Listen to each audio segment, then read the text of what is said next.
Hallelujah. Good morning po sa ating lahat. Tayo po muna ay manalangin. Panginoon, maraming salamat o Diyos sa umagang ito, bagong buhay, bagong kalakasan, bagong pag-asa na patuloy na ibinibigay mo po sa iyong mga anak. Salamat din o Diyos sa mga salita mo na amin nga pong pag-aaralan sa umagang ito, na tunay nga po na ang salita mo, Diyos, ang siyang nagbibigay buhay, kalakasan, pag-asa sa bawat isa. Kaya dalangin ko, patuloy na mangusap ka sa bawat puso. Banal na Espiritu, salamat din po sa iyong presensya, sa pangalan ni Jesus. Amen. Makakaupo na po tayong lahat sa presensya po ng Panginoon. Praise the Lord. Nakahanda na po ba tayo sa kanyang banal na salita? Amen. So yun pong title po ng ating pag-aaralan sa umagang ito, it is about, does it pay to pray? Ito po yung tanong. Does it pay to pray? Okay. Nang ibig sabihin po niyan, kung sa Tagalog sana, no? Kung nananalangin ka ba, meron ka bang mapapala? Or, may bayad ba kung ikaw ay nananalangin? Okay? The word bayad or pay, no? The meaning of the word pay is that, pag titingnan natin sa dictionary, to give money to someone. Yan. Pay. Babayaran. Ano kaya sa palagay natin? Pag nag-pray ba tayo, meron ba kayang matatanggap na reward? Meron bang matatanggap na payment? Meron bang matatanggap na kung nagtratrabaho sana, may salary ba? Yan. Kaya ang tanong, does it pay to pray? Tanungin mo ngayon katabi mo, anong sagot niya? O, anong sagot? Of course, big yes. Isn't it? Yes, ang sagot ay yes. Bakit? Okay, in our text, sabi po doon sa Jeremiah 33 verse 3. Yan. The telephone number of God. Diba sabi niya sa Jeremiah 33 verse 3, call to me and I will answer you and tell you great and unsearchable things you do not know. Dahil tunay po mga kapatid, kung tayo pa ay tatawag sa Panginoon, paano ba tayo tumatawag sa Panginoon? Through prayer. Kaya nga salamat kay Lord kasi kahit nabigyan po tayo ng once a week, right? Every last Sunday of the month, at least meron tayong prayer and fasting, congregational prayer and fasting natin. So today is the last Sunday of the month. So today it is our prayer and fasting. Okay. So prayer, call to me. At ang pangako ng Panginoon, I will answer you and tell you.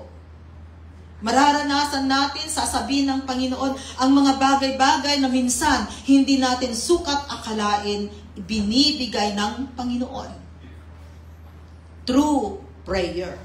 So makikita po natin that prayer is very powerful. At palagi nating sinasabi, sa isang mananampalataya, ang prayer, ito ay kahalintulad ng oxygen. Pag walang oxygen, kahit 5 minuto lamang, kapatid, deadball po tayong lahat.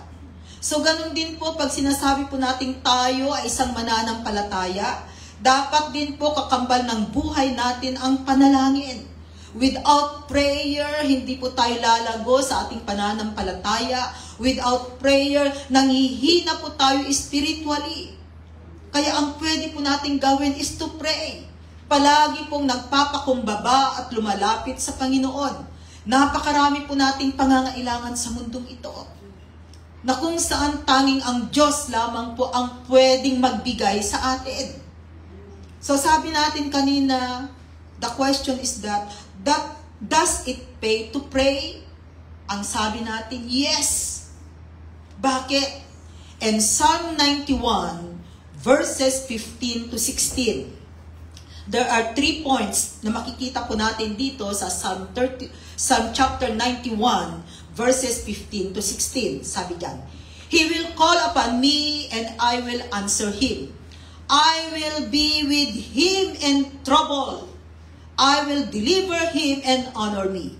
Number 1 po, bakit sinabi natin na it is a big yes? Sa katanungang, does it pay to pray? Because there is deliverance. Yan yung number 1 natin. Kaya po sinabi natin na talagang meron tayong mapapala. Kung tayo po ay lumalapit sa Panginoon, nananalangin sa Panginoon, because there is deliverance. We need deliverance, isn't it? In every areas of our life, we need deliverance. Maging yung mga pakit natin, we need deliverance. Para hindi palaging butas. Yung bang hindi mo pa natatanggap yung sweldo mo, iniisip mo na wala na namang matitira.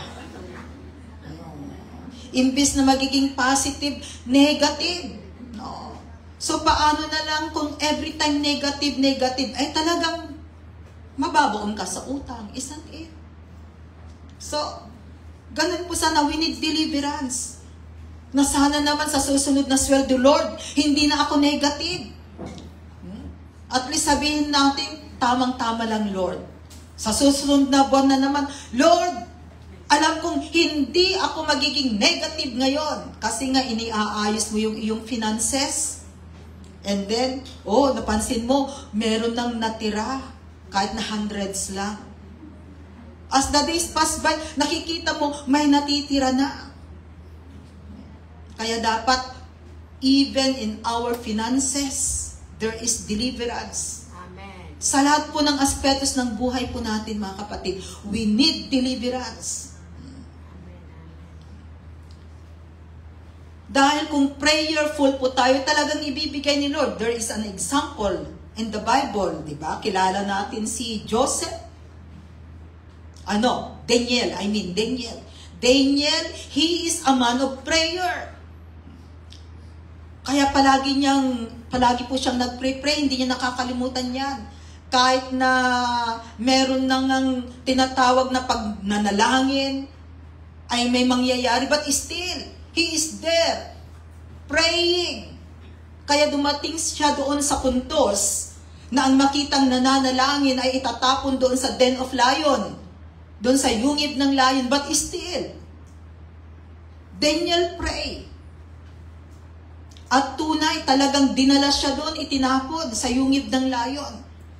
But God is able to tame the mouth of those lion at hindi po siya kinain. So there is deliverance. Kaya kahit na anuman po yung sitwasyon natin, mga pinagdadaanan natin, kailangan natin ng deliverance. At ang susi, sabi dyan, through prayer.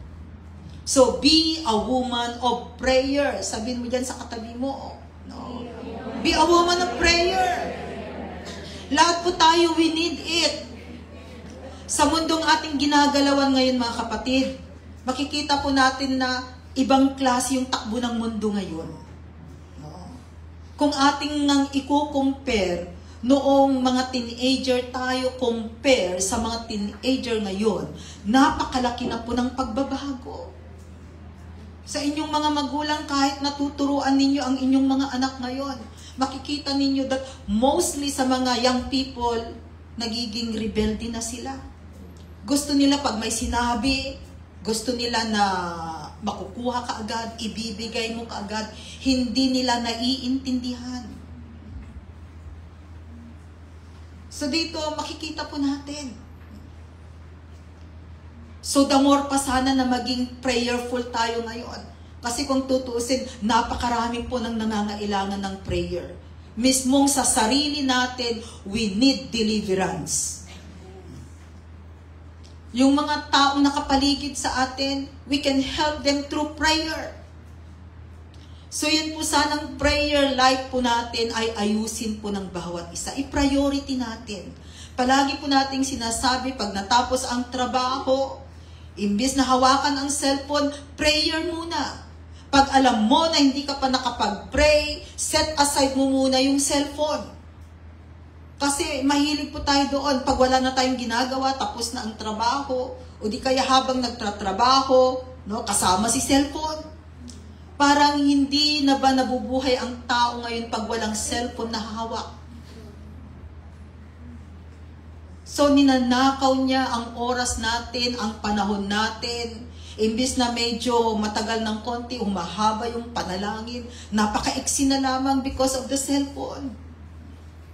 Hindi lamang si Facebook, hindi lamang si YouTube, yung mga Korean drama dyan na pinapanood ninyo, yung mga itutuloy dyan na pinapanood ninyo, maraming nang aagaw. No? Buti pa noong walang cellphone. Diba? Wala ang mga yan. Pero ngayon, sa isang iglap, ano man ang gusto mong malaman, makita ngayon, malalaman mo. Because of the technology.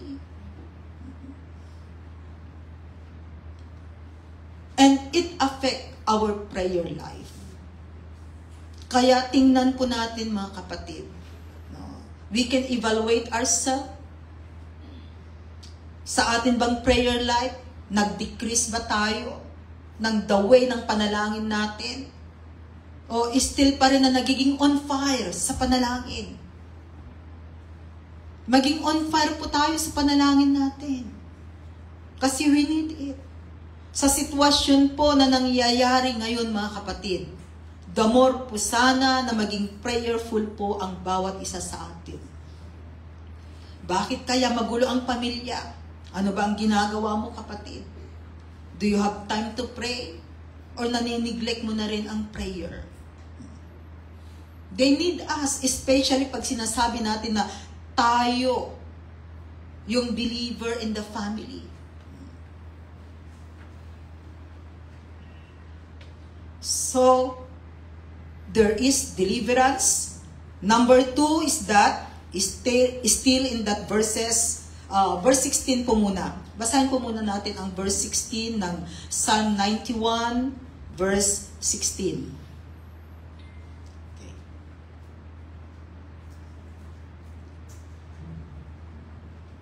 Sabi dyan, with long life will I satisfy him and show him my salvation.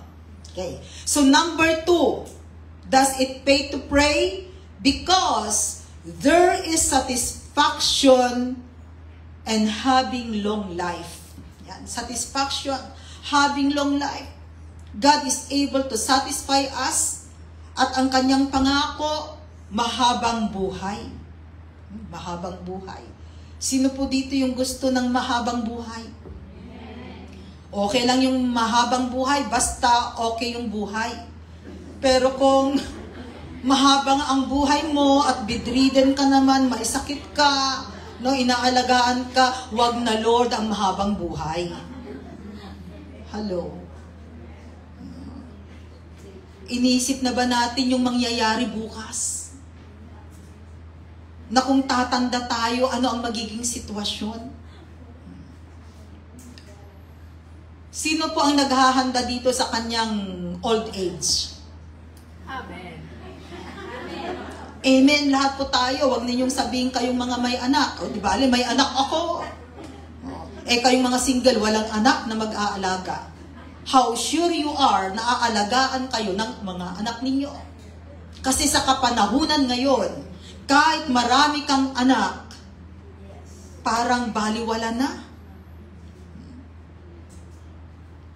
Even yung paghahanda po sa ating mga old age, kaya habang kayo ay may income pa lang, dapat may SSS. Sino yung may SSS dyan? Pakitaas ang kamay.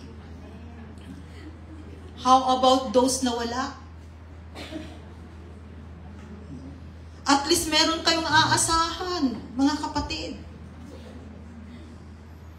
As long as you completed 120 payments, you are entitled na mag-pension at the age of 60. Ang pinakamababang pension ngayon ay 4,000 pesos, isn't it? Hindi mo mapupulot ang 4,000 pesos sa loob ng isang buwan.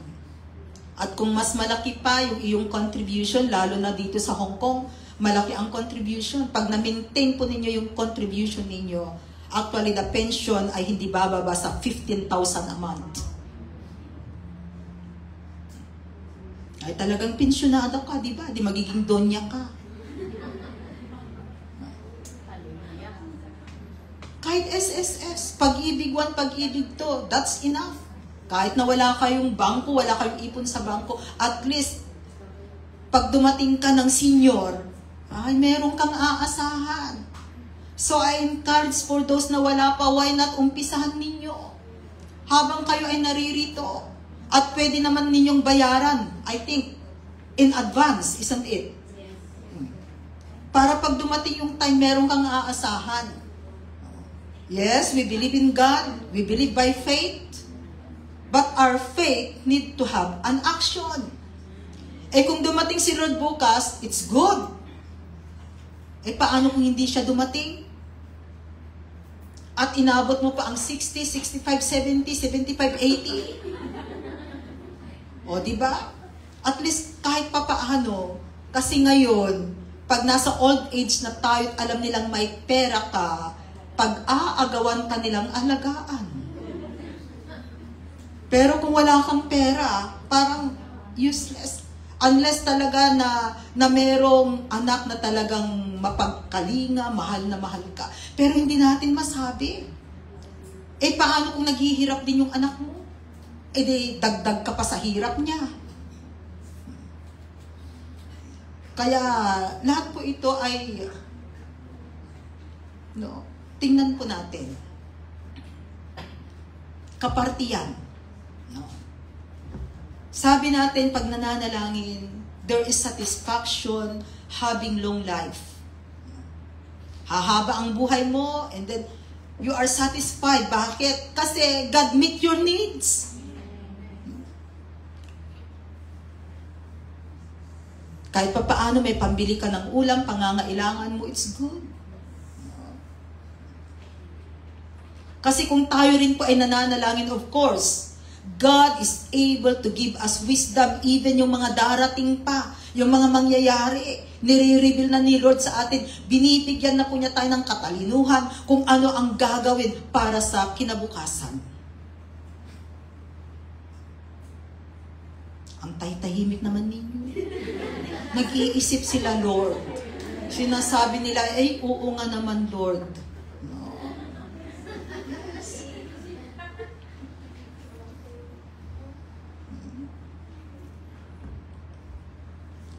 Number 3 is still in that verse, Psalm 91, verses 15 to 16.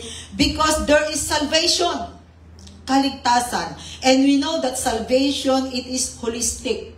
Pag sinabi nating holistic, lahat na po ng area ng buhay natin ay mayroong kaligtasan. Salvation.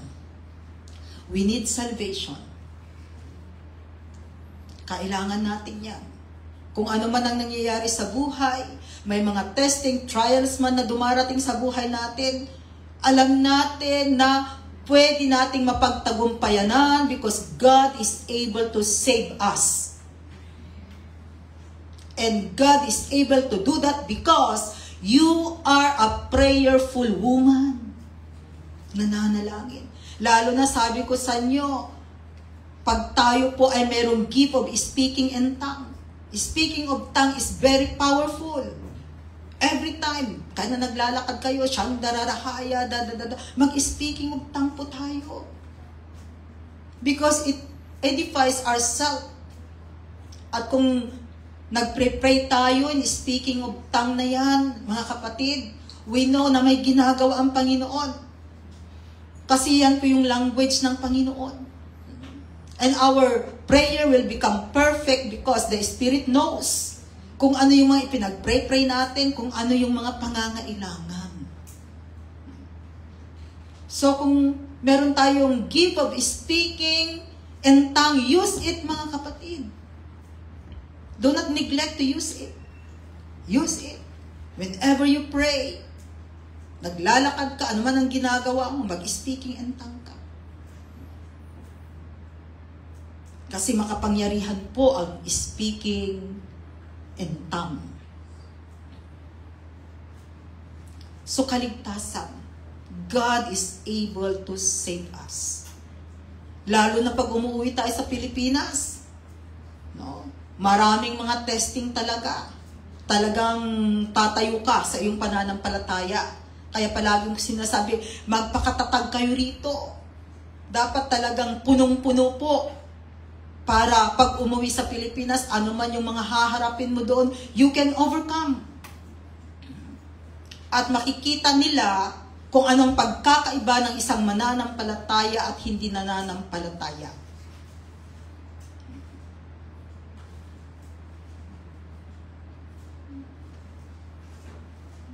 Okay, another verse, Isaiah 58 verse 9.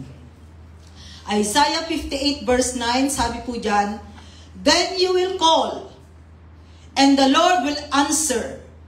You will cry for help, and He will say, here I am. If you do away with the yoke of oppression, with the pointing finger and malicious talk. Kasali ba ito sa Isaiah 58 verse 9? Okay. So, kuhanin natin yung sabi dyan. Then you will call, and the Lord will answer. You will cry for help, and He will say, here I am. So number 4 po natin, does it pay to pray? Because the Lord say, here I am. Yan yung pang-apat natin. Because the Lord say, here I am. Kaya mga kapatid, kung tayo po ay nananalangin, sabi niyan, sasagot ang Panginoon at sinasabi ni Lord, nandito ako. So alam natin na pag sinabi ni Lord na here I am, ano man yung ating mga pangangailangan, God is able to give unto us. Ano man yung request natin sa Kanya, God is able to give unto us. Pero maganda po pag specific po yung prayer natin. Kasi pag specific yung prayer, ay alam mo talaga na yun yung sagot ni Lord. Kasi kung hindi specific yung prayer natin, medyo mag-iisip tayo. Ang pwede kong i-example is that, di ba naka-apply po kami ng housing, kaming 4. We apply for government housing. So sabi ko kay Lord, Lord, salamat Panginoon sa housing. Yun lang, hindi kasi ako naging specific. Di ba? Yan sinabi ko kay Lord. Kaya nga bigla akong umuwi last November 11. Hinabol ko yung appointment ng November 12 at 10:45 morning yung aking appointment. No? Because of that. Kasi mahirap siyang palampasin. Because naisali yung pangalan ko doon sa fast housing ng ng Hong Kong government. So, mamimili ako ng bahay. Actually, I go there. Pipiliin mo talagang nandun yung mga different places. Mamimili ka. Kaso, ang nangyari, sharing facilities. Yun pala yung klase ng ibibigay na bahay. Pero meron siyang toilet inside, yung flat. So, sabi ko, ay, sharing facilities? Hindi. Pero tiningnan ko naman yung mga places. Pagtingin ko kasi doon sa Tung Chung, puno na. Kasi yun yung isang lugar na at least ini-include ko yung lugar. So sabi ko, ay hindi muna. So I asked, sabi ko, meron pa bang chance? Kailan ulit? Sabi sa akin, perhaps next year there will be again. Sabi ko, next year? Ay, katapusan na ng 2024? Why not wait?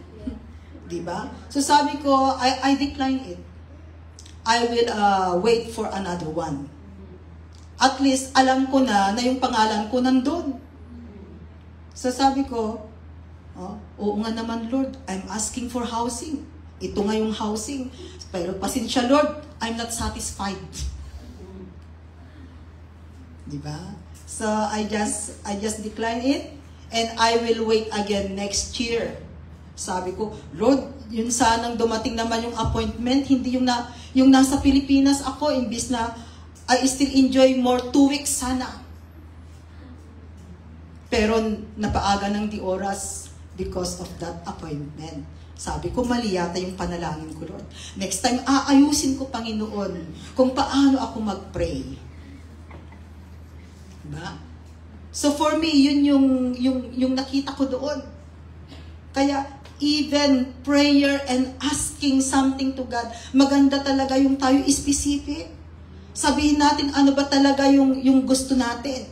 Hindi yung, oh, Lord, salamat, meron na. Hindi nga ako satisfied, di ba? There are times na may mga prayer tayo na sagot, pero parang hindi ka kontento. Isn't it? Kaya pala, even sa pag-pray, it's a lesson, dapat talaga specific. Ayusin din natin kung paano tayo mag-pray kay Lord. Dahil tunay po ang Diyos, sumasagot po sa ating mga prayer. Kaya yun yung aking naging lesson. Tunay. Na kung tayo nag-pray, andyan si Lord, alam niya. Kasi here I am, sabi ni Lord. O anak, ano ba ang gusto mo? Gusto mo ba talaga yan? Ibibigay nga ni Lord, you are not satisfied. Di ba, nag-sorry naman ako kay Lord. Lord, sorry kasi hindi specific yung prayer ko. So, maghintay muna. Amen. Kasi ang kagandahan ko noon, pag sa gobyerno kasi at least, ang monthly lamang po ay more than 1,000. So it's already a great help kung just in case in the place na kung saan merong mga Bible studies, na kung saan nasa park lamang sila. So that is the purpose. Yun yung purpose po namin kung bakit nag-apply. Kasi nakita natin ngayon, ang mahal na po pag nag-rent tayo, isn't it? At gagamitin lamang ng Sunday. Katulad ng ating mga outreaches. Saturday, Sunday lamang. Walang nakatira from Monday to Friday. At ang bayad natin, ang mahal-mahal. Katulad ng Chunwan, Saturday and Sunday, 14,000. Ang Tunmon, 14,500. Mas mahal pa yata. Sunday lang. No. Ang Kalinga, Saturday and Sunday lang, 17,000. Ang Ifugao, Sunday lamang 22,000. Okay.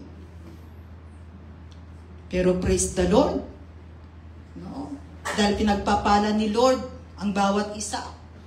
Doon po napupunta ang ating mga givings, mga kapatid. Kaya hindi po, dito nga lamang, at least dito from Monday until Sunday. And we are paying 60,000 a month.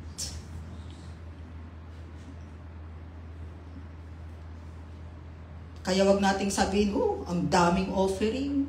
Praise the Lord. Ito po yung way ng Panginoon. Kaya mga kapatid, kung nagbibigay po kayo ng para sa Panginoon, you have part. Kaya nagpapatuloy po ang gawain ng Panginoon. We have already, nakailang years na tayo? 32? Magti-33 na, right? 34? God sustained this church within 34 years. Because the members, naturuan po silang mag-support sa church na ito. At hindi lamang dito sa Hong Kong, makikita natin, no? Na talagang, so, dito makikita po natin the importance of giving. At alam natin na kung tayo ay nagbibigay, pinagpapala din tayo ng Panginoon. Pinagpapala tayo ng Panginoon. Luke 11 verse 9. Sabi ulit sa Luke 11 verse 9, so I say to you, ask and it will be given to you. Seek and you will find. Knock and the door will be opened to you. So number 5 po natin, does it pay to pray? Because God will give whatever needs we have. Ang Diyos na pinaglilingkuran natin, mga kapatid, He is able to give whatever. Ano man po yung pangangailangan po ng bawat isa sa atin.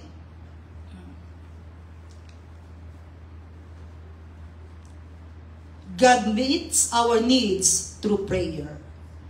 God is able to meet. Kapatid, ano ang pangangailangan mo right now? manalangin. Ipag-pray natin kay Lord. Dahil ang Diyos po ay hindi natutulog. He knows the needs of each one of us. Napakarami po nating pangangailangan. Ang ating mga mahal sa buhay. Maraming mga nakadependa sa iyo, umaasa, isn't it? Lalo na pag alam nilang nasa abroad. Ang tingin kasi sa atin, dolyar. Hindi nila nakikita yung sitwasyon. Basta ang alam nila pag nasa abroad ay dolyar yan.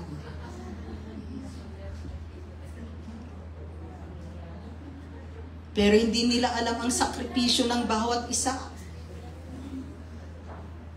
Na nandun na talagang tinitingnan mo kung paano mo ibabudget.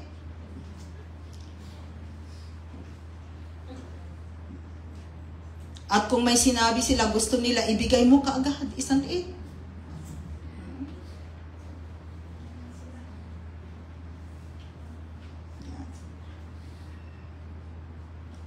But praise the Lord because through prayer, kaya nga mga kapatid, pag tayo po ay tinatawag na woman of prayer, madali lamang pong ibigay ng Panginoon. Marami pa po siyang pamamaraan or kaparaanan para ma-meet yung ating mga pangangailangan. At minsan din, pwede rin tayong gamitin ni Lord na daluyan ng pagpapala para ipakita ng anak ng Diyos ay pinagpapala. Isn't it?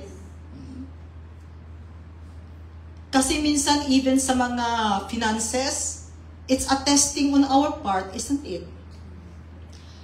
Yun bang alam mong meron ka?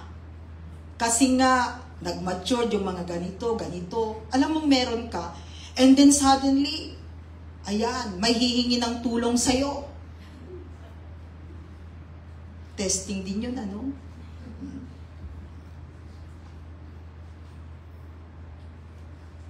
Pero at the end, makikita mo, bakit?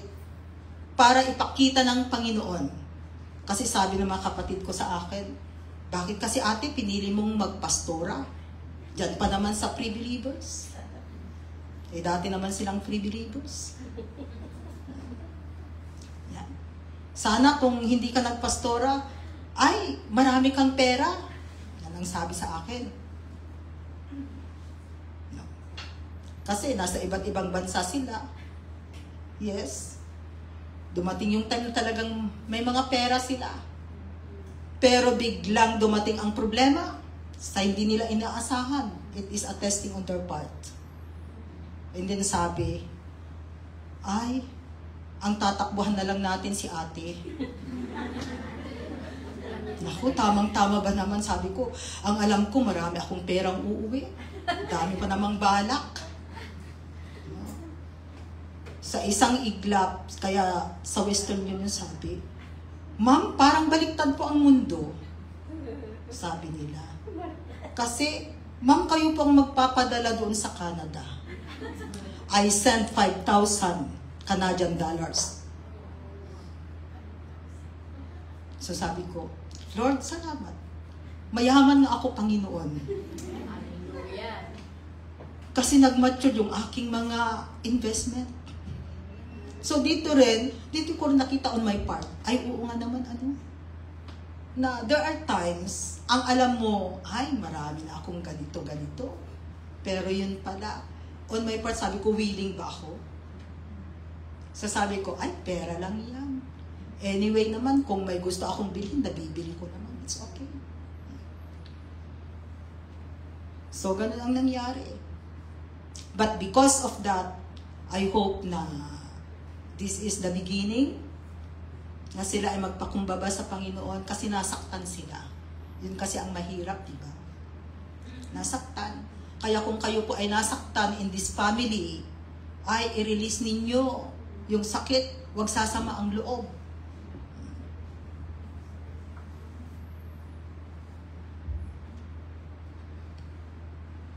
So praise the Lord. Dahil tunay po that God is able to provide our needs.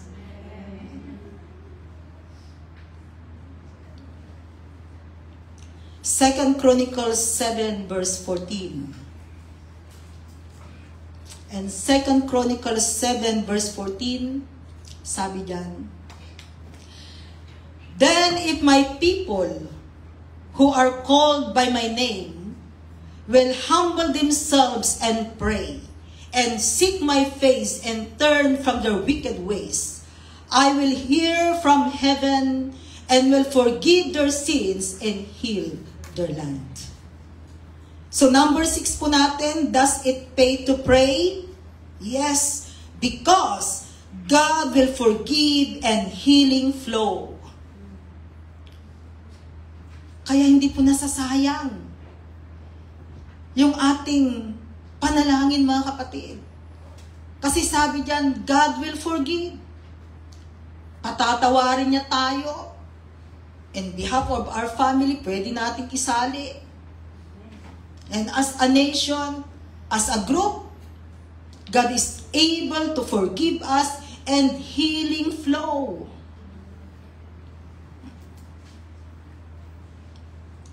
Hindi lamang physical healing.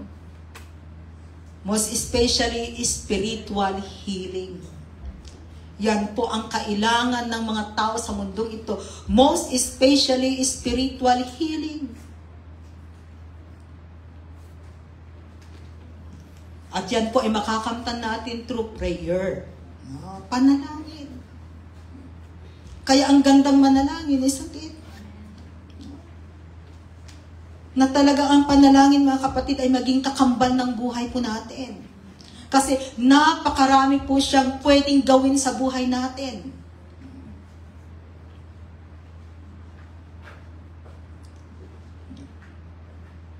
James 5 verse 16.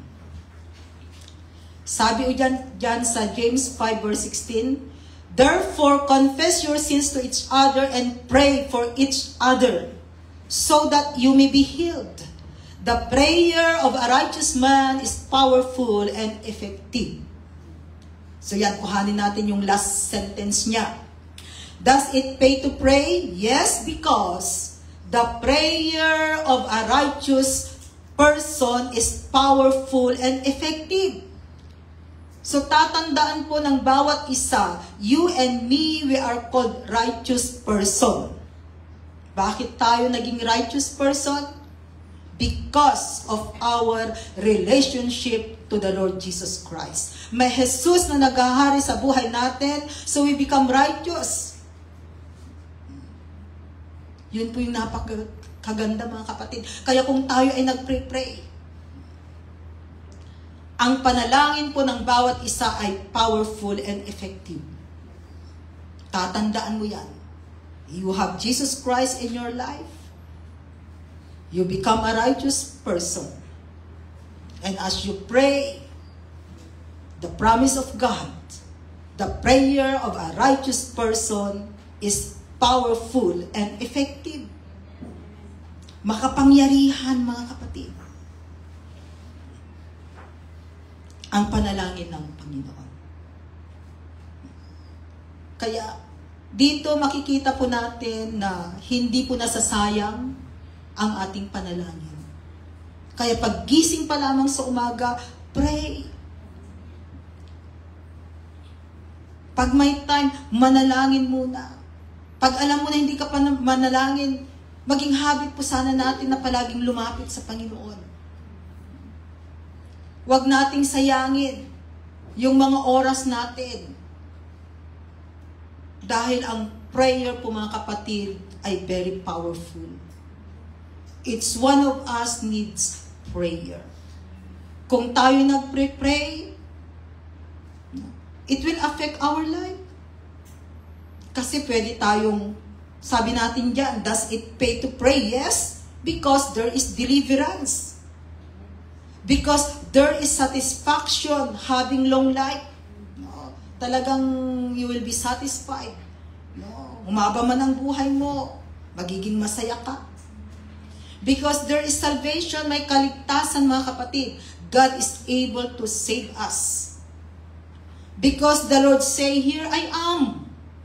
Andito lang ako. Sabi ni Lord, pag tayo nananalangin, kasama natin siya, pinapakinggan niya tayo. Because God will give whatever needs we have. Ano man ang pangangailangan, God is able to give unto us. Because God will forgive and healing flow. And the last one, because the prayer of a righteous person is powerful and effective.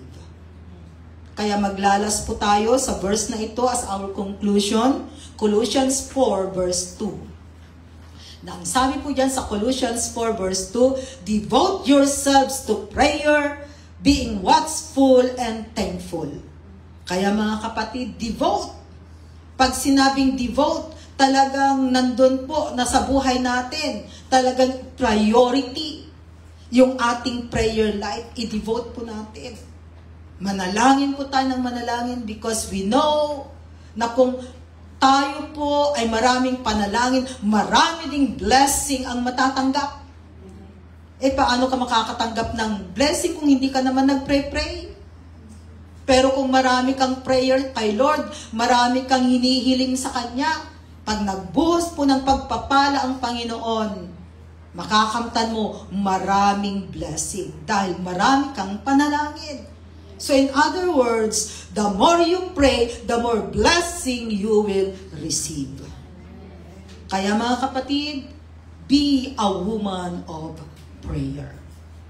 Panginoon, maraming salamat, O God, sa iyong salita na minsan pa, Panginoon, itinuro mo po sa amin, O God, in-encourage mo po ang bawat isa that we need to become woman of prayer, O God. Dahil ang panalangin, Panginoon, ay makapangyarihan. Na ang panalangin, Panginoon, ay pwede niyang baguhin ang buhay namin, pwede niyang baguhin ang sitwasyon, pwede niyang baguhin ang aming hinaharap. Kaya dalangin ko, O Diyos, na ang bawat isa na nakinig sa iyong banal na salita sa umagang ito, Panginoon, hayaan mo nga po, O God, na ma-revive ang aming prayer life. Na palagi ka po naming isinasali sa buhay po namin, Panginoon. Na ikaw ang priority, Panginoon. Yun pong aming prayer life, Panginoon. Lord, tulungan mo at turuan ang bawat isa. Hayaan mo nga po, God, ng bawat isa ay totoo at tunay na maging woman of prayer. Maraming salamat, O Diyos, at ibinabalik ko po sa iyo ang mataas na papuri sa pangalan ni Jesus. Amen. Balik ko po sa ating MC.